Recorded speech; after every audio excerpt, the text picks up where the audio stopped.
বিশ্ববিদ্যালয়ের শিক্ষক রেজাল হত্যাকাণ্ডের ঘটনায় আটক শিবির কর্মী হাফিজুর মারা গেলেন রাজশাহী মেডিকেলে।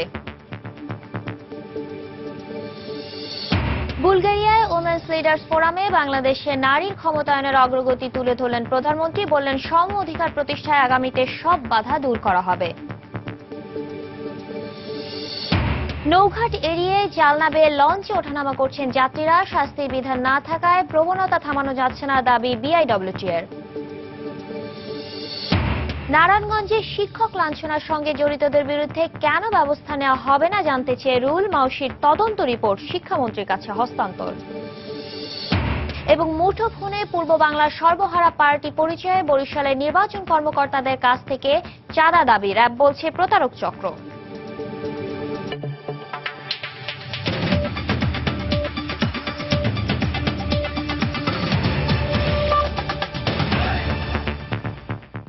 সময় সংবাদের সঙ্গে আছি আমি শাতিলা শারমিন। নৌপথকে বলা হয় দেশের সবচেয়ে আরামদায়ক পরিবহন ব্যবস্থা, অথচ সেখানে প্রতিদিন হাজারো যাত্রী জীবনের ঝুঁকি নিয়ে লঞ্চে ওঠানামা করছে ছোট ছোট ডিঙি নৌকার মাধ্যমে, যেখান থেকে পড়ে গিয়ে প্রায় মৃত্যুর মতো অঘটনও ঘটছে। বিশ্লেষকদের মতে সরকারি বাহিনীগুলো তাদের দায়িত্ব পালন না করার কারণেই এসব বন্ধ করা হচ্ছে না। আর বিআইডব্লিউটিএ বলছে, এ ধরনের অপরাধে কাউকে জরিমানা বা শাস্তি দেওয়ার ক্ষমতা নেই তাদের। নৌপথ নিয়ে মাহমুদ রাকিবের 3 পর্বের ধারাবাহিক প্রতিবেদনের আজ দেখুন প্রথম পর্ব। ছবি তুলেছেন খলিলুর রহমান। ঢাকার সদরঘাট থেকে প্রতিদিন দেশের বিভিন্ন জেলায় মোট 41টি নৌরুটে প্রায় 70টি লঞ্চে চড়ে অর্ধ লক্ষ মানুষ তাদের নিজ নিজ গন্তব্যে যাতায়াত করেন। এদের মধ্যে বড় একটি অংশই এভাবে নৌকায় চড়ে লঞ্চে ওঠেন, অথচ দেশের সব নৌবন্দরে এসব নৌকা চলাচলে সম্পূর্ণ নিষেধাজ্ঞা জারি করা আছে বিআইডব্লিউটির পক্ষ থেকে। যাত্রীদের দাবি, যানজট এড়িয়ে কম সময়ে লঞ্চে ওঠার জন্যই তারা এই ঝুঁকির পথ বেছে নিচ্ছেন, অথচ এসব যাত্রীদের অনেকেই সাঁতার জানেন না বলেও তারা স্বীকার করছেন। তাই মাঝে মাঝেই নৌকা ডুবে মৃত্যুর ঘটনাও ঘটছে এসব নৌবন্দরে। আসাটা আমাকে রিস্ক হয়ে গেছে, ভুলেই গেছে, একটু তাড়াহুড়ো আছে, তাই জন্য নাইলে উপর দিকেই আসতাম। বাচ্চা নিয়ে আরো ভয় লাগছে বেশি। বাসা তো এইখানে কাছাকাছি, এই কারণে এখান থেকে উঠছে। পরে গেলে সাঁতার তো জানি না, অবশ্যই মৃত্যুর মুখে ডলে পড়তাম। নৌকা মাঝিমাল্লা একটা সমিতি আছে, তাদেরকে অবহিত করছি এই নৌকাগুলি পুটুরিয়া প্রবেশ করতে যাতে না পারে, না হলে আমরা নৌ পুলিশের মাধ্যমে আইনানুগ ব্যবস্থা গ্রহণ করব। এদিকে যাত্রী তোলার জন্য এক ঘাট থেকে অন্য ঘাটে ভিড়তেই লঞ্চগুলোতে কে কার আগে উঠতে পারে তার প্রতিযোগিতা লেগে যায়। এতেও বিভিন্ন সময়ে মর্মান্তিক দুর্ঘটনা ঘটে। টপকাই উঠতে হয়েছে, ওঠার সিঁড়ি ছিল না, ডিসিপ্লিন নেই, মানে একজনের গাড়ির উপর একজন ধাক্কা লেগে পড়ে গেছে। অনেক ভিড় হয়েছে, থামান দেখেন লগই 1 মিনিটও না, এর মধ্যে বাচ্চা বাজাই পড়ছে, কারণ আমার বাচ্চাটা দাঁড়াইতেই পারে না। নৌপুলিশ সংকট ও শাস্তির বিধান না থাকার কারণেই এসব বন্ধ হচ্ছে না বলে দাবি বিআইডব্লিউটির। আর বিশ্লেষকরা বলছেন, সরকারি বাহিনীগুলোর মধ্যে যাত্রী সেবার মনোভাব না থাকার জন্যই ঝুঁকিপূর্ণ ওঠানামা বন্ধ হচ্ছে না। সরকারের পক্ষ থেকে এই দৃষ্টান্তমূলক কোনো শাস্তির ব্যবস্থা এখনো পর্যন্ত নেওয়া হয়নি, যার কারণে এই অনিয়মগুলো বন্ধ হচ্ছে না। লঞ্চের আশপাশে কেউ নৌকা পরিচালনা করতে পারবে না, এই ধরনের আইন আছে, কিন্তু তার শাস্তি কি হবে সেটা বলা নাই। জরিমানা করতে পারি না, এটা আমাদের নির্বাহী ম্যাজিস্ট্রেট আছেন, উনি যখন আসেন তখন মোবাইল কোড হয়। বাংলাদেশ যাত্রী কল্যাণ সমিতির মতে প্রতি বছর শুধু ঢাকার সদরঘাট এলাকাতেই নৌকাডুবিতে 50 জনেরও বেশি যাত্রী মারা যাচ্ছেন। মাহমুদ রাকিব, সময় সংবাদ, ঢাকা। রাজশাহী বিশ্ববিদ্যালয় ইংরেজি বিভাগের শিক্ষক রেজাল করিম সিদ্দিকী হত্যার ঘটনায় আটক শিবির কর্মী হাফিজুল ইসলাম রাজশাহী মেডিকেলে মারা গেছেন। চিকিৎসকরা জানান, ভোর 8:30টার দিকে হাফিজ মেডিসিন বিভাগে চিকিৎসাধীন অবস্থায় মারা যান। তিনি রক্তশূন্যতাজনিত রোগে ভুগছিলেন বলে জানিয়েছেন চিকিৎসক। গত 24 এপ্রিল রেজাল করিম হত্যাকাণ্ডের পরদিন হাফিজকে আটক করা হয়। পরে কারাগারে শারীরিক অবস্থার অবনতি হলে 17 মে তাকে হাসপাতালে ভর্তি করে কারা কর্তৃপক্ষ। হাফিজ রাজশাহী বিশ্ববিদ্যালয়ে লোক প্রশাসন বিভাগের 2য় বর্ষের ছাত্র।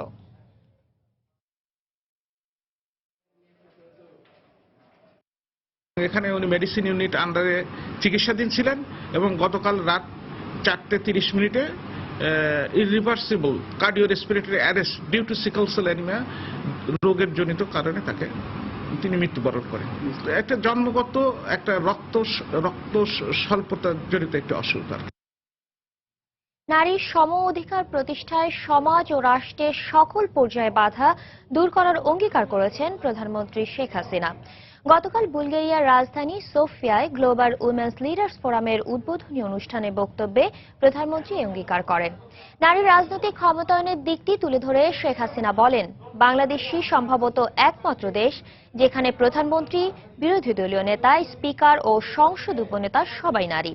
এর আগে লন্ডন থেকে সোফিয়া পৌঁছালে সেখানে থাকা বাংলাদেশি কমিউনিটির নেতৃবৃন্দ ও ফোরামের আয়োজকদের পক্ষ থেকে প্রধানমন্ত্রীকে স্বাগত জানানো হয়। অনুষ্ঠানে প্রধানমন্ত্রীকে স্বাগত জানান ইউনেস্কোর মহাপরিচালক ইরিনা বোকোভা।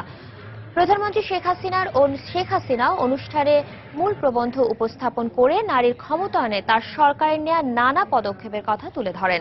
শিক্ষা, স্বাস্থ্য, কর্মসংস্থানে বাংলাদেশের নারীরা পৃথিবীর অন্য যে কোনো দেশের তুলনায় এগিয়েছে বলেও উল্লেখ করেন তিনি।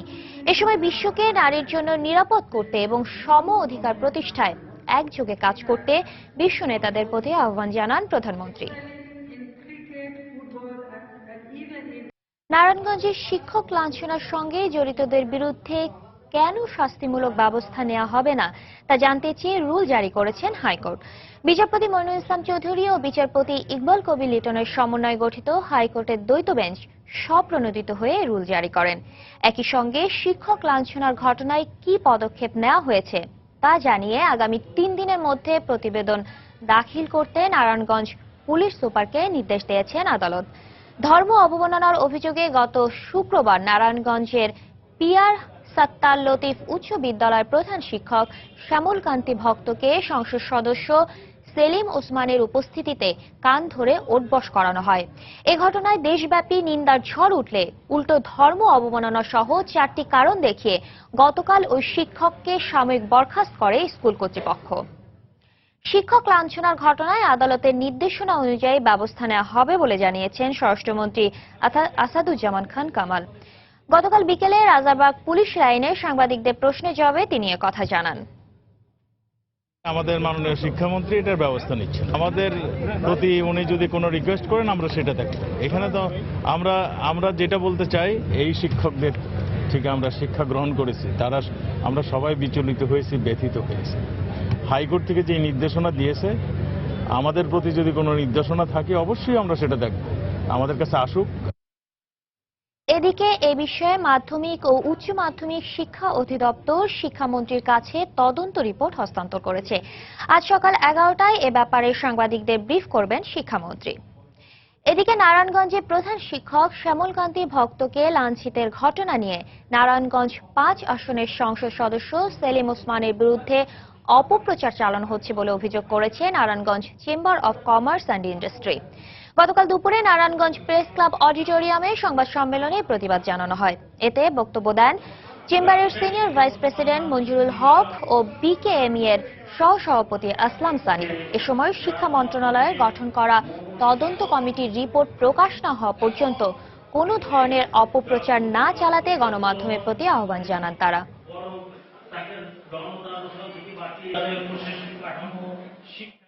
যখন স্থানীয় নেতৃবৃন্দ, স্থানীয় প্রশাসন যখন ব্যস্ত হয়েছে, ওনাকে অনুরোধ করে উনি আসলেন। ওই মুহূর্তে উনাকে বাঁচানোর জন্য যে শিক্ষক মহোদয় সব পরিণত হয়ে উনার জীবন রক্ষার জন্য, উনার নিজের জীবন রক্ষার জন্য সব পরিণত হয়ে উনি সবার কাছে মাপ দিয়েছেন। নাম ধরে উদ্বোস করানো ঘটনা নিয়ে একেএম সেলিম ওসমান এমপির বিরুদ্ধে একটি গোষ্ঠী যেভাবে অযাচিত অনভিপ্রেত অপপ্রচার চালাচ্ছে তা কখনো গ্রহণযোগ্য নয়। এই ঘটনা আমাদের মধ্যে উষ্মা তৈরি করেছে, আমরা এর তীব্র নিন্দা জ্ঞাপন করছি। সময় সংবাদে আরো থাকছে, আসছে বাজেটে সামাজিক নিরাপত্তা খাতে সম্ভাব্য বরাদ্দ জিডিপির 2.2%। দারিদ্র্য বিমোচনে অর্থ যথেষ্ট নয় বলছেন বিশ্লেষকরা। এবং পঞ্চম দফার নির্বাচনে দিনাজপুরে প্রার্থীদের বিরুদ্ধে ভয়ভীতি দেখানোর অভিযোগ। পরিস্থিতি নিয়ন্ত্রণে সব ধরনের পদক্ষেপ নেওয়ার আশ্বাস প্রশাসনের।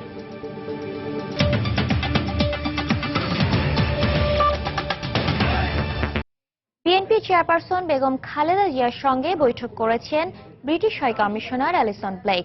গতকাল বিকেলে গুলশানে দলটির রাজনৈতিক কার্যালয়ে বৈঠক হয়। আধা ঘন্টার এ বৈঠকে আলোচনা হয় দুদেশের স্বার্থ সংশ্লিষ্ট নানা বিষয় নিয়ে। এ সময় দলটির মহাসচিব মির্জা ফখরুল ইসলাম আলমগীর সহ শীর্ষ নেতারা উপস্থিত ছিলেন।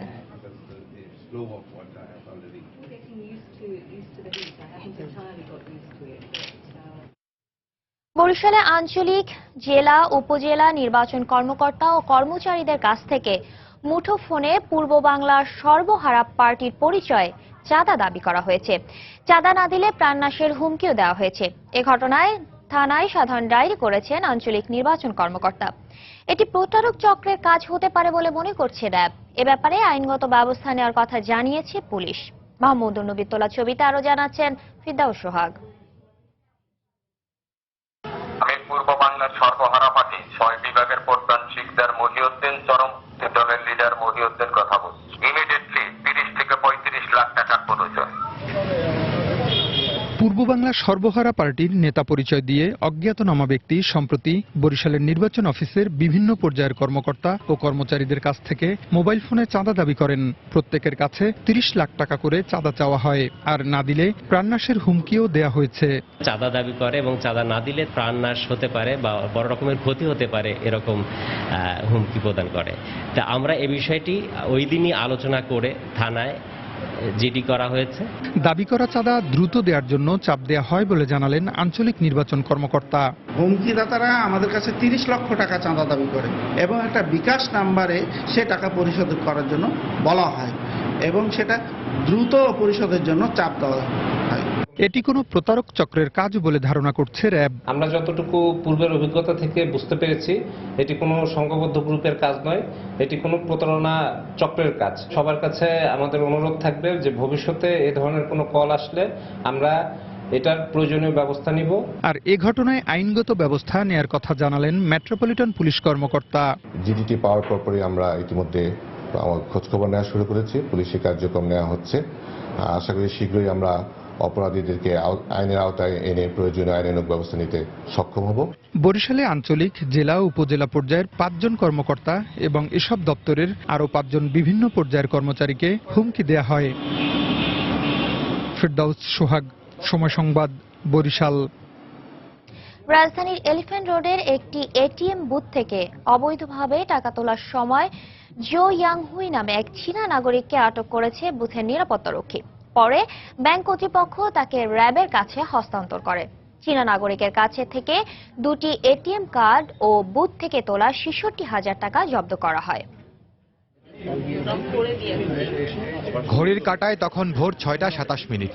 এলিফ্যান্ট রোডের প্রাইম ব্যাংকের বুথে ঢোকেন এক বিদেশি নাগরিক, কিন্তু 10 মিনিটের বেশি সময় পেরিয়ে গেলেও তিনি বুথ থেকে বের না হওয়ায় সন্দেহ হয় নিরাপত্তা কর্মী দুলালের। বাইরে থেকে দুলাল দেখতে পান বেশ কটি কার্ড ব্যবহার করছে ওই বিদেশি নাগরিক। সঙ্গে সঙ্গে বুথে ঢুকে তার কার্ড দেখতে চান দুলাল। এ সময় বিদেশি নাগরিক কার্ড না দিয়ে উত্তোলন করা সব টাকার বিনিময়ে তাকে ছেড়ে দিতে অনুরোধ করেন দুলালকে, কিন্তু দায়িত্বে অনড় দুলাল টাকা না নিয়ে আটকে রাখেন চীনা নাগরিক জো জিয়াং হুইকে। খবর দেন ঊর্ধ্বতন কর্মকর্তাদের। যখন 3-4 টাকা উঠাইছে 20,000 করে, তখন আমার সন্দেহ যাচ্ছে কি রে ব্যাপারটা কি, এতটাই তুলতেছে আর বেগা রাখতেছে। কার্ডটা যেই দেখছি যে আমাদের ব্যাংকের কার্ড না, তখন আমি গেট ছেড়ে দিয়ে গেটটা খুলি বাইরে যেয়ে তালা লাগাই দিছি। আমারে ওই যতগুলো টাকা তুলছিল সম্পূর্ণ আমার সাথে যখন সাদিছে, তখন আমি আর নেই নিঘে। তখন আমার পুরো দমে সন্দেহ হয়েছে যে ইনি 2 নাম্বারই করছে। ব্যাংক কর্মকর্তারা বলছেন এ ধরনের প্রতারণা বিশ্বের সব দেশেই কম বেশি হয়, তবে এসব রোধে আরো উন্নত প্রযুক্তি নিশ্চিত করার চেষ্টা করছেন তারা। এই ধরনের পিসিআইডিএসএস ফর্মালিটিস, ইএমবি কার্ড, এই জাতীয় জিনিসগুলোকে আমরা যদি আরো আপডেট করতে পারি তাহলে এই জিনিসগুলো কমবে। But fraud is happening anyway. আমরা প্রায় মোর দেন 90% শিওর যে এটা কার্ডগুলো ফ্রড। ব্যাংক কর্তৃপক্ষের কাছ থেকে খবর পেয়ে ঘটনাস্থলে আসেন র্যাব পুলিশের সদস্যরা। পরে জো জিয়াং হুইকে র্যাবের কাছে হস্তান্তর করা হয়। র্যাব কর্মকর্তারা জানান সে অবৈধভাবে টাকা তুলেছেন, এ ব্যাপারে নিশ্চিত হয়েছেন তারা। তার সঙ্গে আর কেউ আছে কিনা খতিয়ে দেখা হচ্ছে তাও। আমরা তার কাছ থেকে বেসিক্যালি 2টো কার্ড উদ্ধার করেছি। টোটাল সে 11 বার পাঞ্চ করে। 11 বার পাঞ্চে প্রথমবার সে 65,000 টাকা তুলতে পারে, সেকেন্ড টাইম সে 1,000 টাকা তুলতে পারে। আর কার্ডগুলো অবশ্যই ব্যাংকের না, কার্ডগুলো মোটামুটি ফেক। র্যাব জানায় প্রয়োজনীয় জিজ্ঞাসাবাদ শেষে এই চীনা নাগরিকের বিরুদ্ধে পরবর্তী আইনি ব্যবস্থা নেওয়া হবে। খান মোহাম্মদ রুমেল, সময় সংবাদ, ঢাকা। অষ্টম শ্রেণী পর্যন্ত সব ধরনের শিক্ষা কার্যক্রম প্রাথমিক ও গণশিক্ষা মন্ত্রণালয়ের অধীনে নেওয়ার সিদ্ধান্ত হয়েছে বলে জানিয়েছেন শিক্ষামন্ত্রী নুরুল ইসলাম নাহিদ। 2018 সালের মধ্যে এই সিদ্ধান্ত বাস্তবায়ন হবে বলে জানান তিনি। প্রাথমিক ও গণশিক্ষা মন্ত্রী মুস্তাফিজুর রহমান গতকাল দুপুরে সচিবালয় শিক্ষানীতি 2010 বাস্তবায়ন বিষয়ক সভা শেষে তারাই কথা বলেন। বর্তমানে পঞ্চম শ্রেণী পর্যন্ত প্রাথমিক শিক্ষা বিবেচনা করে প্রাথমিক ও গণশিক্ষা মন্ত্রণালয়ের আওতায় শিক্ষা কার্যক্রম পরিচালিত হয়ে থাকে। শিক্ষানীতি 2010 অনুসারে প্রাথমিক শিক্ষার মেয়াদ 5 বছর থেকে বাড়িয়ে 8 বছর অর্থাৎ অষ্টম শ্রেণী পর্যন্ত সম্প্রসারণ করার সুপারিশ করা হয়। অবশেষে শিক্ষানীতি বাস্তবায়ন সংক্রান্ত সভায় অষ্টম শ্রেণী পর্যন্ত প্রাথমিক শিক্ষার আওতায় রেখে সকল শিক্ষা কার্যক্রম প্রাথমিক ও গণশিক্ষা মন্ত্রণালয়ের অধীনে নেয়ার চূড়ান্ত সিদ্ধান্ত হয়। শিক্ষানীতির নির্দেশনা অনুসারে আমরা আমাদের দেশের সকল প্রকার শিক্ষা অষ্টম শ্রেণী পর্যন্ত প্রাথমিক শিক্ষা আওতায় চলে যাবে। যেখানে যেভাবে আছে সেইভাবে দিয়ে আমরা 2010-এর শিক্ষানীতির আলোকে অষ্টম শ্রেণী পর্যন্ত এই সাইকেলটা এইটা আমরা বাস্তবায়ন করব। মন্ত্রিসভায় অনুমোদনের আগে এ বিষয়ে প্রধানমন্ত্রীর কাছে সারসংক্ষেপ পাঠানোর কথা জানান শিক্ষামন্ত্রী। অপরদিকে 2018 সালের মধ্যেই এই সিদ্ধান্ত কার্যকর হবে বলে জানান প্রাথমিক ও গণশিক্ষামন্ত্রী। এই যে নতুন অর্থ বছরের শুরু হচ্ছে তার আগেই এটা দৃশ্যমান হয়ে যাবে যে আমরা আমাদের কার্যক্রমে হাত দিয়েছি। 2018 সালের মধ্যে এটা মোটামুটি ভাবে আমরা বাস্তবায়ন করে ফেলবো। নিয়ম নীতি অনুসারে আমরা মাননীয় প্রধানমন্ত্রীর কাছে আমরা শিক্ষা মন্ত্রণালয় থেকে সামারি পাঠাবো এবং তার কাছ থেকে অনুশাসন চাইব এবং সেই অনুসারে প্রয়োজনীয় ক্যাবিনেটে আমরা নিব। প্রসূন আশিস, সময় সংবাদ, ঢাকা।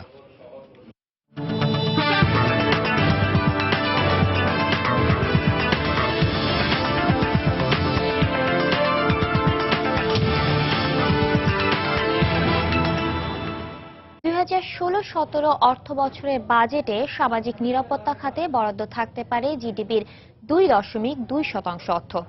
বিশ্লেষকরা বলছেন দারিদ্র্য বিমোচনে এ খাতে বরাদ্দ আরও বাড়ানো প্রয়োজন। সেই সঙ্গে সামাজিক নিরাপত্তা খাতে প্রকল্পগুলোর স্বচ্ছতা নিশ্চিত করে প্রকৃত সুবিধাবঞ্চিতদের পরিস্থিতি উন্নয়নে অর্থমন্ত্রীর বাজেট বক্তৃতায় সুনির্দিষ্ট দিক নির্দেশনা থাকা উচিত বলে মনে করেন তারা। বিস্তারিত জানাচ্ছেন মুস্তফা মাহবুব। প্রতি বছর নদী ভাঙনের কারণে বাস্তুহারা হন অনেক মানুষ। সামাজিক নিরাপত্তার আওতায় এসব অসহায় মানুষের পুনর্বাসনের কথা থাকলেও বাস্তবে কোনো সাহায্যই পান না অনেকে। কামাই ঠামাই করে তো খাওয়া হয় না, তো বয়স হয়ে গেছে, বিধবা কাজ দিতেন, আমি চলে হইয়া খাওয়াইতাম। আর নদীগর্ভে পৈতৃক ভিটা হারিয়ে নিঃস্ব এসব মানুষ আশ্রয় নেয় রাজধানীর পথে ঘাটে। নীতি নির্ধারকদের চোখের সামনে মানবতার জীবন কাটালেও জনপ্রতিনিধি কিংবা সরকারি আমলা কেউই খোঁজ রাখেন না ভাগ্য বিড়ম্বিত এসব মানুষের। নদী ভেঙে নিচ্ছে, যমুনা নদী, কত চেয়ারম্যান নাম্বার বাও ধরলাম, কিছু দেয় না, তো জায়গা নাই, জমি নাই, ওই জন্য এই জায়গায় পরিসংখ্যান ব্যুরোর তথ্য অনুযায়ী দেশে এখনো মোট জনগোষ্ঠীর 21% দারিদ্র্য সীমার নিচে বাস করে। আর এবারের বাজেটে এসব মানুষের জন্যই বরাদ্দ রাখা হচ্ছে জিডিপির 2.2% অর্থ। অর্থনীতিবিদরা বলছেন চাহিদার তুলনায় এ অর্থ পর্যাপ্ত নয়। জিডিপির 4% পর্যন্ত বরাদ্দ হলে দেখা গেছে যে সেটা দারিদ্র্য বিমোচনে বিশেষ ভূমিকা রাখবে। আমরা এখন মোটামুটি 2-2.5% এর মধ্যে অবস্থান করছি এবং সেক্ষেত্রে 2-2.5%-এর অর্ধেক যদি আবার অপচয় হয় তাহলে কিন্তু আমরা সত্যিকার অর্থে 1-1.5%-এর মধ্যে থাকছি। তবে সামাজিক নিরাপত্তা খাতে নেওয়া কর্মসূচিগুলোর স্বচ্ছতা এবং স্থানীয় সরকার ব্যবস্থার সংস্কার ও জবাবদিহিতা নিশ্চিত করা গেলে বরাদ্দকৃত অর্থ দিয়েও আরো বেশি সুফল পাওয়া সম্ভব বলে মত বিশ্লেষকদের। বিপদ নিচের দিকে যেটা হচ্ছে দুর্নীতি, লিকেজ, ওয়েস্টেজ। দুর্নীতি, লিকেজ, ওয়েস্টেজটা দূর করার সবচেয়ে শ্রেষ্ঠ উপায় হচ্ছে তলের দিক থেকে তথ্যের স্বচ্ছতা এবং তলের দিক থেকে নিশ্চিত জবাবদিহিতা, এবং সেটা করা তো অনেকখানি নির্ভর করবে তৃণমূলের গণতান্ত্রিক শক্তিকে আপনি কতটুকু স্পেস দিচ্ছেন তার উপর। সামাজিক নিরাপত্তা খাতে বরাদ্দ বাড়ানোর পাশাপাশি তার শতভাগ কাজে লাগাতে এ খাতে তথ্য প্রযুক্তির ব্যবহার আরও বাড়ানোর তাগিদ দিলেন তারা। মুস্তফা মাহবুব, সময় সংবাদ, ঢাকা। সময় সংবাদে আরো থাকছে শিল্পের ছোঁয়ায় পরিত্যক্ত বস্তু থেকে বাহারি শোপিছে গড়ে উঠছে বরগুনার অমি আর্ট গ্যালারি। হস্তশিল্পে আগ্রহীদের সহায়তা দেওয়ার আশ্বাস জেলা বেসিকের।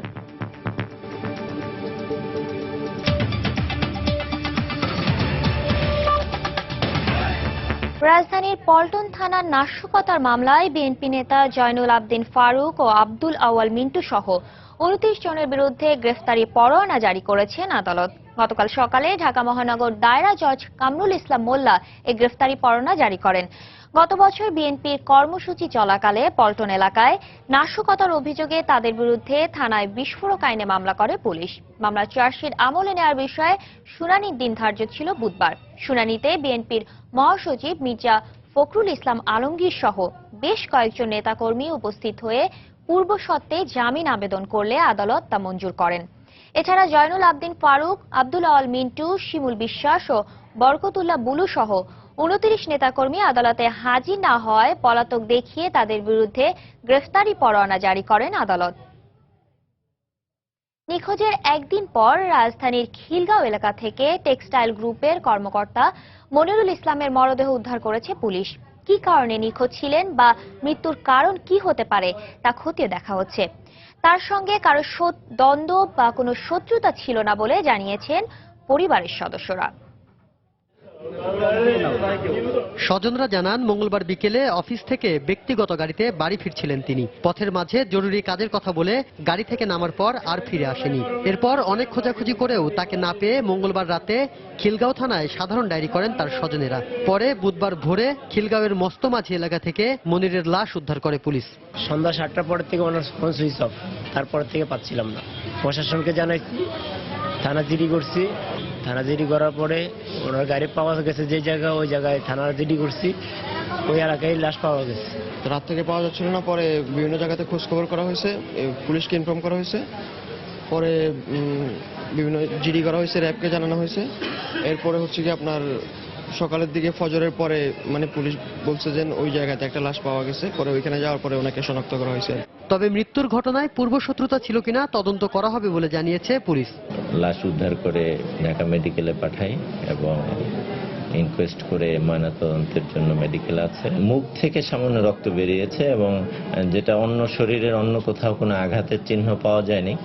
দেখে মনে হচ্ছে যে শ্বাসরোধ করে কোনোভাবে বালিশ চাপা বা এই টাইপের কিছু হবে। তারপর পিএম রিপোর্ট পাওয়ার পরে আমরা বুঝতে পারবো আসলে। এই ঘটনায় খিলগাঁও থানায় মামলা দায়ের করা হয়েছে। আর জিজ্ঞাসাবাদের জন্য পুলিশ হেফাজতে রাখা হয়েছে গাড়ি চালককে। শাফিন জাহিদ, সময় সংবাদ, ঢাকা। চট্টগ্রামের সীতাকুণ্ডে মোবাইল চোর সন্দেহে এক যুবককে পিটিয়ে হত্যার অভিযোগ উঠেছে। স্বজনদের দাবি, ষড়যন্ত্রমূলকভাবে মালিককে নির্যাতন চালিয়ে হত্যা করা হয়েছে। এদিকে এ ঘটনায় মূল অভিযুক্ত পলাতক থাকলেও জিজ্ঞাসাবাদের জন্য 5 জনকে আটক করেছে পুলিশ। বিস্তারিত জানাচ্ছেন পার্থ প্রতিম বিশ্বাস। স্বজনরা জানান, মঙ্গলবার রাতে চট্টগ্রামের সীতাকুণ্ড উপজেলার বগুলা বাজার এলাকার নিজ বাড়ি থেকে আব্দুল মালেককে ডেকে নিয়ে যায় পার্শ্ববর্তী চৌধুরীঘাটা এলাকার বাসিন্দা আজম ও তার সহযোগীরা। এরপর সারা রাত বাসায় না ফেরায় সকালে খুঁজতে বের হন স্বজনরা। পরে চৌধুরীঘাটা এলাকার একটি বাড়ি থেকে মালেকের লাশ উদ্ধার করে স্থানীয়রা। স্বজনদের অভিযোগ, মোবাইল চুরির অভিযোগ তুলে মালেককে বেধড়ক মারধর করে আজম ও তার সহযোগীরা। পরে তার হাত ও পায়ে শিকল বেঁধে স্থানীয় একটি বাড়িতে আটকে রাখা হয়। রাতভর চালানো অমানসিক নির্যাতনে ভোর রাতে মৃত্যু হয় আব্দুল মালেকের। বাসা থেকে মারতে মারতে আনছে এখানে চৌধুরী বাড়ির দারোয়ান রুমে চিকল দিয়ে বাঁধা অবস্থায় আরো মারছে। আজমে 13-12 জন লোক তারা গর্তেন দড়িয়ে লই এই আইনায় হতো ফিরতে ফিরতে সারা রাত ফিরছে। তারপরে আমি গেছি, আমি আইসি আর আমার জমক দেয় 40,000 টিয়া দে, নাহলে মারিয়া নেন। আমি আজমের ফাঁসি চাই, আজমের ফাঁসি চাই, বাবা আজমের ফাঁসি চাই। বাবা আজমে মানুষ লই আই আমার মাথা লইয়া গেছে। পরে ঘটনাস্থলে গিয়ে হত্যাকাণ্ডের সুষ্ঠু তদন্তে পুলিশ প্রশাসনকে সব ধরনের সহযোগিতার আশ্বাস দেন উপজেলা নির্বাহী কর্মকর্তা। আমার বাড়ার ঘর থেকে আনিয়া এই রিফাত চৌধুরীর স্টাফেরা এখানে মারছে। এখানে তালা দেওয়া ছিল, কোনো এলাকার এখানে কেউ ঢুকতে দেয় নাই। তারা আইনের সহযোগিতা না নিয়ে নিজেরাই আইন হাতে তুলে নিয়েছে। এটার আসলে কোনোভাবেই ছাড় দেওয়ার সুযোগ নেই। যারা এর সাথে সম্পৃক্ত থাকবে তাদেরকে এই হত্যাকাণ্ডের বিচারের মুখোমুখি হতে হবে। এ ঘটনায় জিজ্ঞাসাবাদের জন্য 5 জনকে আটক করা হয়েছে, তবে এখনো মূল অভিযুক্ত আজম পলাতক রয়েছে। আমরা এই পর্যন্ত 5 জনকে জিজ্ঞাসাবাদের জন্য আটক করছি। এই হলো আমার কাছে বিস্তারিত আমরা তদন্ত করে অরিজিনাল আসলে কি কারণে মারছে, কোথায় মারছে, কিভাবে মারছে এটা আমরা বের করব। এই ঘটনায় আজম সহ 13 জনের নাম উল্লেখ ও অজ্ঞাতনামা 7 জনকে আসামি করে সীতাকুণ্ড থানায় একটি হত্যা মামলা দায়ের করেছেন নিহতের ভাই।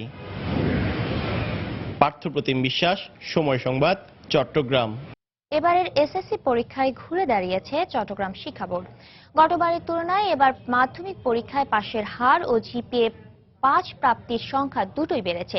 শিক্ষা বোর্ডের কর্মকর্তাদের মতে 3 পার্বত্য জেলায় পাশের হার বাড়ায় সামগ্রিক ফলাফলে এর প্রভাব পড়েছে। ফলে ফলাফল ভালো হলেও আসন স্বল্পতার কারণে ভালো কলেজে ভর্তির সুযোগ পাবে না অনেক শিক্ষার্থী। বিস্তারিত জানাচ্ছেন পার্থপ্রতিম বিশ্বাস। চট্টগ্রাম শিক্ষা বোর্ডে এবার পাশের হার 90.44%। 2015 সালে যা ছিল 82.87%। গতবার জিপিএ 5 প্রাপ্তির সংখ্যা ছিল 7116 জন, এবার 550 জন বেড়েছে। শিক্ষার্থীদের সৃজনশীলে ভীতি কমার কারণেই চট্টগ্রাম শিক্ষা বোর্ড ভালো ফল করেছে বলে জানান বিদ্যালয়ের প্রধান শিক্ষকরা। পড়াশোনার প্রতি অনেক বেশি মনোযোগী হয়েছে, বিভিন্ন বিষয়ে তারা সমান গুরুত্ব দিয়েছে, সেই কারণে পাশের হারও ভালো হয়েছে চিটাং বোর্ডে। আর রেজাল্টও সব স্কুলের রেজাল্টই ভালো হয়েছে। শিক্ষকদের প্রচেষ্টা আর আমাদের ছাত্রগুলো ভালো, অভিভাবক সচেতন, এসবগুলো তো কাজ করে। আর ওই যে পড়ার একটা চেঞ্জ আসছে পদ্ধতিগত পরীক্ষার, সৃজনশীল। প্রতিবারই মাধ্যমিক পরীক্ষায় ফল খারাপ করত 3 পার্বত্য জেলা, কিন্তু এবার পার্বত্য জেলার পাশের হার বাড়ায় সামগ্রিক ফলাফল ভালো হয়েছে বলে জানান শিক্ষা বোর্ডের কর্মকর্তারা। পার্বত্য এলাকা বা মানবিক বিভাগে যারা ছিল, এবার গণিতে তারা ভালো করার কারণেই কিন্তু আমাদের সামগ্রিক ফলাফলটা ভালো হয়েছে। তবে ভালো ফল করলেও এবার অনেক শিক্ষার্থী আসন স্বল্পতার কারণে ভালো কলেজে ভর্তির সুযোগ পাবে না বলে মনে করেন বোর্ডের এই কর্মকর্তা। আমরা চট্টগ্রাম কলেজ এবং মহসিন কলেজ এই দুটো কলেজের অধ্যক্ষকে অনুরোধ করেছি, যদি ওনাদের অবকাঠামোগত সুবিধা থাকে তাহলে কিছু আসন তারা বাড়িয়ে নিতে পারে। নগরীতে সরকারি কলেজ রয়েছে 6টি, যেখানে ভর্তি হওয়ার সুযোগ পাবে মাত্র 5885 জন শিক্ষার্থী। এছাড়া শিক্ষা বোর্ডের অধীনে 196টি বেসরকারি কলেজে ভর্তির সুযোগ পাবে 39,000 শিক্ষার্থী। পার্থপ্রতিম বিশ্বাস, সময় সংবাদ, চট্টগ্রাম। দিনাজপুরে 5ম দফার নির্বাচনকে সামনে রেখে হাট, বাজার, গ্রামগঞ্জে প্রচার প্রচারণায় ব্যস্ত প্রার্থীরা। ভোটারদের বাড়ি বাড়ি ঘুরছেন, দিচ্ছেন উন্নয়নের নানা প্রতিশ্রুতি। ভোটাররা চাচ্ছেন যোগ্য প্রার্থী। সরকার দলীয় প্রার্থীরা উন্নয়নের কথা বললেও ভয়ভীতি দেখানোর অভিযোগ করেছেন বিএনপি প্রার্থীরা। আর নির্বাচন সুষ্ঠু ও নিরপেক্ষ করতে সব ধরনের প্রস্তুতির কথা জানালেন উপজেলা রিটার্নিং কর্মকর্তা। গোলাম নবী দুলালের তথ্য ও মঞ্জিদ আলম শিমুলের ছবি নিয়ে ডেস্ক রিপোর্ট। 28 মে দিনাজপুরে 5ম দফায় সদর উপজেলার 10টি ও বীরগঞ্জ উপজেলার 11টি সহ মোট 21টি ইউনিয়নে নির্বাচন হবে। প্রতীক বরাদ্দের পর প্রার্থীদের প্রচার প্রচারণায় হাট, বাজার, গ্রামগঞ্জ সরগরম হয়ে উঠেছে। প্রার্থীদের পোস্টার ব্যানারে ছেয়ে গেছে এলাকার প্রতিটি অলিগলি। আর দিনরাত গণসংযোগে ব্যস্ত সময় পার করছেন চেয়ারম্যান ও সদস্যা প্রার্থীরা। আওয়ামী লীগের প্রার্থীদের আশা, সরকারের উন্নয়নের কারণেই ভোট পাবেন তারা। তবে বিএনপি প্রার্থীরা সুষ্ঠু নির্বাচন অনুষ্ঠান নিয়ে সন্দিহান। আগামী দিনের যে উন্নয়ন, যে আমাদের মাননীয় প্রধানমন্ত্রী যে ঘোষণা করেছেন, এই উন্নয়নকে আমি ঘরে ঘরে ইনশাআল্লাহ পৌঁছে দিব। বিদ্যুতের আলোয় আলোকিত করব, রাস্তাঘাট করব। সরকার দলীয় প্রার্থী, নৌকার প্রতীকের প্রার্থীর কর্মীরা আমার কর্মীকে ভয়ভীতি দেখাচ্ছে। নির্বাচনের দিনে তারা সমস্যা সৃষ্টি করবে, এই মর্মে বিভিন্ন জায়গায় ভয়ভীতি দেখাচ্ছে। ভোটাররা বলছেন, এলাকার উন্নয়নে যারা ভূমিকা রাখবেন তাদেরকেই প্রতিনিধি করতে চান। আমরা সব ব্যক্তি দেখে ভোট দিব, ইউনিয়নে যারা উন্নয়ন করবে তাদেরকে ভোট দিব। গরিব দুঃখীর পাশে যে দাঁড়াতে পারবে তাকে আমরা ভোট দিব। যে সৎ এবং নিষ্ঠাবান দেখে আমরা ভোট দিব। যে নেশামুক্ত সমাজ চায় এরকম লোককে ভোট দিব। নির্বাচন সুষ্ঠু ও নিরপেক্ষ করতে সব প্রস্তুতি নেওয়ার কথা জানালেন উপজেলা রিটার্নিং কর্মকর্তা। আমাদের কাছে এখনো কোনো ইউনিয়ন পরিষদ থেকে আচরণবিধি লঙ্ঘনের দায়ে কোনো অভিযোগ আসে নাই। যদি অভিযোগ আসে তাহলে আমরা তাৎক্ষণিক ব্যবস্থা নিব এবং এই কারণে আমাদের মোবাইল টিম এবং ম্যাজিস্ট্রেট এগুলা প্রস্তুত আছে। জেলা সদর ও বীরগঞ্জ উপজেলার 21টি ইউনিয়নে চেয়ারম্যান পদে 108 জন, মহিলা সংরক্ষিত পদে 238 জন ও সাধারণ সদস্য পদে 822 জন প্রার্থী প্রতিদ্বন্দ্বিতা করছেন। সময় সংবাদ, দিনাজপুর। ফেলে দেয়া বা পরিত্যক্ত বস্তুকে একটু পরিশ্রমে শৈল্পিক ছোঁয়ায় আকর্ষণীয় বস্তুতে রূপান্তর করে ঘরের শোভা বৃদ্ধির উপযোগী করা হচ্ছে। শৈল্পিক চিন্তা নিয়ে কাজটি করে অজপাড়াগায়ে সাড়া জাগিয়েছেন বরগুনার শিল্পী মণিমণ্ডল। তার দেখা দেখি হস্তশিল্পে আগ্রহী হচ্ছেন গ্রামের অনেকেই। এ ধরনের কাজে আগ্রহীদের সহায়তার আশ্বাস দিলেন জেলা বিসিক কর্মকর্তা। বিস্তারিত জানাচ্ছেন এম এ আজিম, ক্যামেরায় ছিলেন এস এম সিফাত। বরগুনা থেকে পাথরঘাটা যাওয়ার পথে রূপধন গ্রামে আমি আর্ট গ্যালারি, যেখানে প্রতিদিন শিল্পী মণিমণ্ডল বিভিন্ন স্থান থেকে কুড়িয়ে আনছেন বিভিন্ন পরিত্যক্ত বস্তু। সামান্য কিছু যন্ত্র ব্যবহার করে তৈরি করছেন হাতের বালা, চাবির রিং, ওয়ালমেট সহ আকর্ষণীয় বিভিন্ন বস্তু। বর্তমানে ছোট্ট এ পরিসরে আগ্রহের সাথে শৈল্পিক কাজে যুক্ত হয়েছেন গ্রামের সব বয়সী নারী পুরুষ। কলেজে লেখাপড়া করে পড়ার ফাঁকে অবসর টাইমে এখানে এসে অনেক কাজ বাজ করি। যে সমস্ত ছেলেমেয়েরা রয়েছে পড়াশোনার ফাঁকে ফাঁকে তারা কিছু টাকা পয়সা ইনকাম করতে পারে। এতে কিছু টাকা পয়সাও পাওয়া যায়, আর বিশেষ করে আমাদের শেখাও তো হয়। মণিমণ্ডলের স্বপ্ন রূপধন গ্রামের রূপ হস্তশিল্প সারা দেশে একদিন ব্যাপক পরিচিতি লাভ করবে। ফেলানো জিনিস দিয়ে আমরা কিছু করার চেষ্টা করতেছি, যেটা আমাদের বিশ্ববাজারে একদিন হয়তো প্রয়োজন হতে পারে। আমাদের শিল্পকর্ম দিয়ে যদি আমরা রূপে সমৃদ্ধ করতে পারি, রূপধনের রূপ আসলেই এখানে জাগবে। হস্তশিল্পে আগ্রহীরা চাইলে বিভিন্নভাবে সহায়তা করবে বিসিক কর্তৃপক্ষ, এমনটাই জানালেন এই কর্মকর্তা। যদি তাদের উৎপাদিত পণ্য ঢাকায় বা দেশের বাইরে যদি তারা এক্সপোর্ট করতে চায়, সেভাবে আমাদের সাথে যোগাযোগ করলে আমরা তাদেরকে তাদের চাহিদা মতো, তাদের প্রয়োজন মতো আমরা ব্যবস্থা গ্রহণ করব। ঢাকা বিশ্ববিদ্যালয় থেকে চারুকলা ও ভারতের গুজরাট থেকে এমএস করে বেশ কয়েক বছর ধরে বিভিন্ন স্বেচ্ছাসেবী সংগঠনে কাজ করেন মণিমণ্ডল। গত প্রায় 3 বছর যাবৎ রূপধন গ্রামে মানুষের ফেলে দেওয়া বিভিন্ন জিনিস দিয়ে শুরু করেন হস্তশিল্পের এই শৈল্পিক কাজ। সময় সংবাদ, বরগুনা। চিকিৎসককে লাঞ্ছিতের প্রতিবাদে ঢাকা অনির্দিষ্টকালের ধর্মঘট প্রত্যাহার করে নিয়েছেন বরিশাল শের-ই-বাংলা মেডিকেল কলেজ হাসপাতালের ইন্টার্ন চিকিৎসকরা। ইন্টার্ন চিকিৎসকদের আহ্বায়ক এএসএম মোসাদ্দেক হোসেন জানান, রোগীদের দুর্ভোগের কথা ভেবে 35 ঘন্টা পর ধর্মঘট তুলে নিয়েছেন তারা। গত 17 মে সার্জারি বিভাগের সহকারী রেজিস্ট্রার ডাক্তার শাহ আলমকে লাঞ্ছিত করে এএসআই মোহাম্মদ মহিউদ্দিন। এরই প্রতিবাদে সেদিন রাত 10টা থেকে অভিযুক্ত পুলিশ সদস্যকে চাকরুচ্যুত করার দাবিতে অনির্দিষ্টকালের ধর্মঘটের ডাক দেয় ইন্টার্ন ডক্টর অ্যাসোসিয়েশন। আন্দোলনের মুখে সেদিন রাতে এএসআই মহিউদ্দিনকে কোতোয়ালি থানা থেকে প্রত্যাহার করে পুলিশ লাইনে সংযুক্ত করা হয়, কিন্তু তাকে চাকরুচ্যুত না করায় ধর্মঘট চালিয়ে যাচ্ছিলেন ইন্টার্ন চিকিৎসকরা। রোগীদের দুর্ভোগের কথা চিন্তা করে আমরা আমাদের এই ধর্মঘট প্রত্যাহার করছি। তবে আমরা আমাদের দাবিতে অনড় আছি। 17 মে বৃহস্পতিবার মঙ্গলবারে আমাদের শিক্ষককে লাঞ্ছিত করার প্রতিবাদেই আমরা এই ধর্মঘট ডেকেছিলাম। দেশের বাইরের খবর। টানা 3 দিন ভারী বৃষ্টিপাতের কারণে সৃষ্ট বন্যা ও ভূমিধসে শ্রীলঙ্কায় মৃতের সংখ্যা বেড়ে 37 জনে দাঁড়িয়েছে। ভূমিধসে প্রায় 150 মানুষ চাপা পড়েছে বলে আশঙ্কা করছে স্থানীয় প্রশাসন।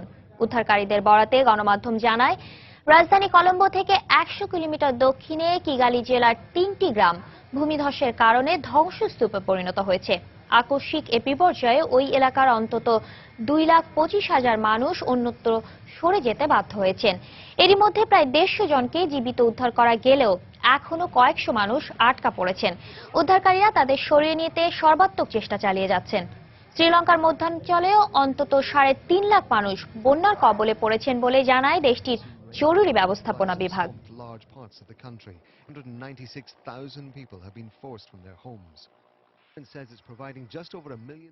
প্যারিস থেকে কায়রো যাওয়ার পথে ইজিপ্ট এয়ারের MS-804 বিমান নিখোঁজ হয়েছে। মিশরে বিমান কর্তৃপক্ষের বরাতে বিবিসি জানিয়েছে, বিমানটিতে 59 যাত্রী এবং চালক সহ 10 জন ক্রু রয়েছেন। বিমানটি আকাশে 37,000 ফুট উপর দিয়ে যাচ্ছিল। মিশরের স্থানীয় সময় 2:45 আটলান্টিক মহাসাগরের পাশের পূর্বাঞ্চলীয় এলাকা মেডিটেরানিয়ান এলাকায় বিমানটি রাডারের সংকেত থেকে বিচ্ছিন্ন হয়ে যায়। এ ব্যাপারে আর বিস্তারিত তথ্য জানা সম্ভব হয়নি বলে জানিয়েছে বিমান কর্তৃপক্ষ। The airline said in a statement, quote, an informed source at Egypt Air stated that flight number MS. নাইজেরিয়ায় জঙ্গি গোষ্ঠী বোকো হারামের অপহৃত স্কুল ছাত্রীদের মধ্যে একজনকে উদ্ধারের পর পরিবারের কাছে হস্তান্তর করা হয়েছে। উদ্ধার হওয়া ছাত্রী আমিনা জানায় অপহৃতদের মধ্যে 6 জন এরই মধ্যে মারা গেছে। বাকিরা ক্যামেরুনের সীমান্তবর্তী সামবিসা অঞ্চলে আছে বলেও জানায় সে। এদিকে আমিনাকে খুঁজে পাওয়ার পর অন্যদেরও ফিরে পাওয়ার আশা করছে স্বজনরা। মঙ্গলবার ক্যামেরুনের সীমান্তবর্তী সামবিসা জঙ্গল থেকে আমিনাকে যখন উদ্ধার করা হয় তখন তার কোলে 4 মাস বয়সী শিশুটিকে দেখে নিরাপত্তা কর্মীরা বেশ অবাক হয়েছিলেন। এ সময় মোহাম্মদ হায়াতু নামের বোকো হারামের এক সদস্যকে গ্রেফতার করেন তারা। সে আমিনার স্বামী বলে জানায় নিরাপত্তা বাহিনী। পরে সন্তানসহ আমিনাকে পরিবারের কাছে পৌঁছে দেওয়া হয় বলে জানায় স্থানীয় গণমাধ্যম। মেয়েটির বাড়ি চিবকের বালালা গ্রামে। অপহৃত ছাত্রীদের 25 জনের বাড়ি ওই এলাকায়। এই মেয়েটি যে তাদের একজন তা নিশ্চিত হয়েছে আমরা। 2014 সালের 14 এপ্রিল রাতে নাইজেরিয়ার উত্তর পূর্বাঞ্চলীয় বর্নো প্রদেশের চিবুকের একটি সরকারি মাধ্যমিক বিদ্যালয়ে হামলা চালিয়ে ছাত্রীনিবাসে থাকা 276 স্কুল ছাত্রীকে অস্ত্রের মুখে লরিতে তুলে নিয়ে যায় বোকো হারামের সদস্যরা। এ সময় কয়েকজন ছাত্রী লরি থেকে লাফিয়ে পড়ে পালাতে পারলেও 219 জন ছাত্রী নিখোঁজ হয়। এই ঘটনার পর থেকেই তাদের ফিরে পাওয়ার দাবিতে স্বজনদের সঙ্গে আন্দোলন করে আসছে বিভিন্ন মানবাধিকার ও সামাজিক সংগঠন। ক্রমাগত বিক্ষোভ ও আন্দোলনে এই ঘটনা বিশ্বজুড়ে ব্যাপক আলোড়নের সৃষ্টি করে। চাপের মুখে নাইজেরীয় সরকার ছাত্রীদের উদ্ধারে দেশটির উত্তর পূর্বাঞ্চলের বোকো হারাম অধ্যুষিত এলাকায় অভিযান চালালেও ঘটনার কুলকিনারা হয়নি। পরে এবছরের এপ্রিলে মার্কিন গণমাধ্যম CNN অপহৃত ছাত্রীদের মধ্যে 15 জনের একটি ভিডিও প্রকাশ করলে স্বজনেরা তাদের শনাক্ত করেন। এদিকে উদ্ধার হওয়া মেয়েটির তথ্য অনুযায়ী অপহৃত ছাত্রীদের 6 জন এরই মধ্যে মারা গেছে। বাকিরা সামবিসা জঙ্গলে আছে বলে জানায় সে। এ অবস্থায় তাদের ফিরে পাওয়ার আশা করছেন স্বজনেরা। কেউ চিন্তাও করতে পারবে না মেয়েকে পাওয়ার জন্য প্রতিদিন আমরা এখানে আসি। একজনকে খুঁজে পাওয়া গেছে শুনে ভালো লাগছে। আশা করি আমাদের মেয়েদেরকেও ফিরে পাবো। পশ্চিমা শিক্ষা বিরোধী বোকো হারাম 2009 সাল থেকে পশ্চিম আফ্রিকার দেশ নাইজেরিয়া, ক্যামেরুন, চাদ, নাইজার সহ কয়েকটি দেশে সহিংসতা চালিয়ে অন্তত 15,000 মানুষকে হত্যা করেছে। গত বছর তারা জঙ্গি গোষ্ঠী IS এর প্রতি আনুগত্য প্রকাশ করে। দেলোয়ার হোসেন, সময় সংবাদ। ক্রীড়াঙ্গনের খবর। সদস্য দেশগুলোর জন্য ফিফার বরাদ্দকৃত অর্থের পরিমাণ বাড়ছে উল্লেখযোগ্য হারে। সাংগঠনিক দক্ষতা সহ ফিফার বেঁধে দেওয়া শর্ত পূরণ করতে পারলে বছরে $12.5 লাখ মার্কিন ডলার পাবে বাংলাদেশ ফুটবল ফেডারেশন। আগে যা ছিল মাত্র $2.5 লাখ মার্কিন ডলার। মেক্সিকোতে অনুষ্ঠিত ফিফা কংগ্রেস থেকে দেশে ফিরে গতকাল বিষয়টি জানান বাফুফে সাধারণ সম্পাদক আবু নাইম সোহাগ। ফিফার 66তম কংগ্রেস থেকে যেন সুখবরের ডালি নিয়েই দেশে ফিরলেন বাফুফে কর্তারা। সদস্য দেশগুলোকে ফিফার দেয়া বাৎসরিক অর্থের পরিমাণ বাড়ছে কয়েক গুণ। তবে তার জন্য পূরণ করতে হবে বেশ কিছু শর্ত। বরাদ্দকৃত $5 লাখ মার্কিন ডলারের মধ্যে $1 লাখ সব ফেডারেশনগুলো পাবে এমনিতেই, কিন্তু বাকি $4 লাখ পেতে দেখাতে হবে সাংগঠনিক দক্ষতা। একটি মেম্বার অ্যাসোসিয়েশন বছরের শেষে দেখা যাবে $12.5 লাখ নিতে পারবে। 10টা প্যারামিটার ঠিক করে দেওয়া রয়েছে। সেই 10টি প্যারামিটারের মধ্যে উল্লেখযোগ্য প্যারামিটারগুলো হচ্ছে মেন্স লিগ থাকা, ওমেন্স একটি লিগ বা কম্পিটিশনস থাকা, বয়েজ একটি চ্যাম্পিয়নশিপ অথবা টুর্নামেন্ট থাকা, গার্লস চ্যাম্পিয়নশিপ অথবা টুর্নামেন্ট থাকা, ওমেন্স ফুটবল ডেভেলপমেন্টের একটি ডেভেলপমেন্ট রূপরেখা থাকা সেই সংশ্লিষ্ট ফেডারেশনের ফুটবল ডেভেলপমেন্ট একটি রূপরেখা থাকা, সংশ্লিষ্ট ফেডারেশনের full time technical director, full time general secretary বা CEO এটা থাকা। এছাড়া জাতীয় দলগুলোর জন্য আছে $2.5 লাখ। কনফেডারেশনগুলোর জন্য অনুদান বেড়ে হয়েছে বার্ষিক $10 লাখ মার্কিন। সেই হিসেবে সাউথ এশিয়ান ফুটবল ফেডারেশন বা সাফ সভাপতি কাজী সালাউদ্দিনের সামনে সুযোগ রয়েছে নিজ দেশের ফুটবলকে আরো এগিয়ে নেয়ার। আর যে কোনো একটি প্রজেক্ট আনতে পারলে অন্তত $5 লাখ মার্কিন পাওয়ার সম্ভাবনা রয়েছে। কিন্তু কাজী সালাউদ্দিনের পরিচালনা পর্ষদ এর আগে 2 মেয়াদের 8 বছরে ফিফার অধীনে মাত্র 4টি প্রজেক্ট সফলভাবে করতে পেরেছে। বরিশাল ও কক্সবাজারে ফিফার সুনামি প্রজেক্ট করার সুযোগ থাকলেও তা হয়নি। এবার কি তা করে দেখাতে পারবে পুনর্নির্বাচিত এই পরিচালনা পর্ষদ? প্রতি বছর একটা করে প্রজেক্ট নেওয়াটা আসলে আমাদের ট্র্যাক রেকর্ডে নেই। আমাদের ট্র্যাক রেকর্ড বলে যে আমরা প্রতি 2 বছর একটি করে প্রজেক্ট নিচ্ছি। So we need to be active. $12.5 million প্রতি বছর আদায় করা বেগ না পেয়ে কিন্তু সম্ভব। $5 লাখ আমরা পাবোই, বিকজ এখানে এমন কোনো কিছু নেই যেটা আমাদের নেই। ন্যাশনাল টিমে আমাদের গত 2 বছর ধরে যেভাবে করে খেলাধুলা বেড়েছে, এবং নট অনলি ন্যাশনাল টিম, আমাদের আন্ডার-16, আন্ডার-19 এই খেলাধুলাগুলো কিন্তু আমরা করি, এবং আমাদের শুধুমাত্র আন্ডার-16-19 না, আমাদের মেয়েরা বাইরে যাচ্ছে খেলতে। দেশের ফুটবলের সার্বিক অবস্থা নিয়ে আলোচনা করতে বৃহস্পতিবার বাফুফে কর্মকর্তাদের সঙ্গে বৈঠকে বসার কথা ফিফার ডেভেলপমেন্ট অফিসার সাজি প্রভাকরের। মাকসুম আলম খান, সময় সংবাদ, ঢাকা। উয়েফা ইউরোপা লিগের খবর। কোকোর জোড়া গোলে হ্যাট্রিক শিরোপা জিতল সেভিয়া, নিশ্চিত করল চ্যাম্পিয়ন্স লিগের টিকিট। বাসেলের জ্যাকব পার্কে উনাই এমিরির শিষ্যরা 3-1 গোলে হারিয়েছে লিভারপুলকে। আর এই জয়ে পঞ্চমবারের মতো ইউরোপা লিগের শিরোপা জিতল সেভিয়া। আর টানা 5 ফাইনাল থেকে খালি হাতে ফিরলেন ইয়ের্গেন ক্লপ।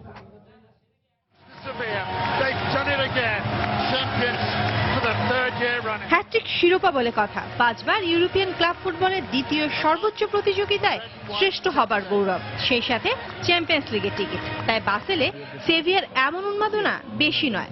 এর আগে 2006-07 সালে টানা 2 বার ইউরোপা লিগ জিতেছিল সেভিস্তাসরা। অথচ সেভিয়ার ইতিহাস গড়ার রাতে শেরের গোলে সমতায় ফেরে উনাই এমেরির শিষ্যরা।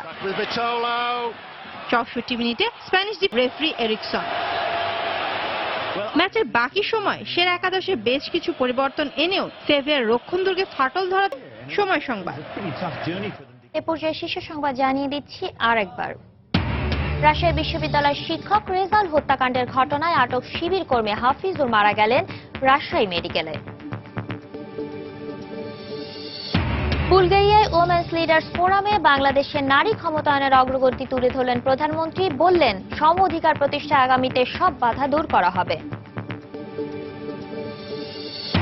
নৌঘাট এড়িয়ে জানালা দিয়ে লঞ্চে ওঠানামা করছেন যাত্রীরা। শাস্তির বিধান না থাকায় প্রবণতা থামানো যাচ্ছে না, দাবি বিআইডব্লিউটির।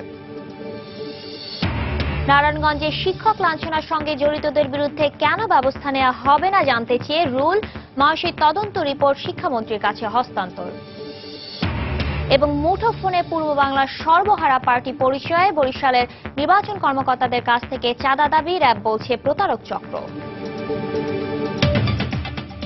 এই ছিল এখনকার মতো। যে কোনো খবর পেতে ভিজিট করুন সময়নিউজ.টিভি। যে কোনো বাংলা লিংক, রবি, সিটিসেল নম্বর থেকে সময় সংবাদের খবর, অনুষ্ঠান সম্পর্কে জানতে এবং যে কোনো তথ্য সময় সংবাদকে জানাতে ডায়াল করুন 16242 নম্বরে।